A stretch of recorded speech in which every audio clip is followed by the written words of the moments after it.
Welcome back to the Simple Dad YouTube channel.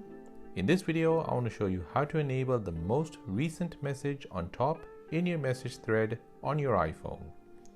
Before we begin, don't forget to subscribe to this channel if you enjoy these kind of videos and turn on bell notifications.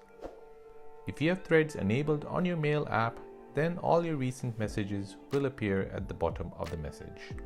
To bring the recent message to the top, you need to enable this feature. To do that, go into your Settings app, then scroll down and tap on Mail. Now within the threading section, you'll see this feature, Most Recent Message on top.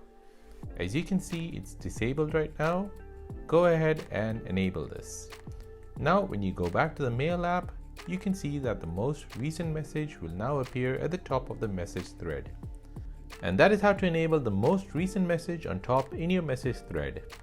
If this video helped you out, then please hit that like button and let me know in the comment section down below. Thanks for watching and see you in the next one.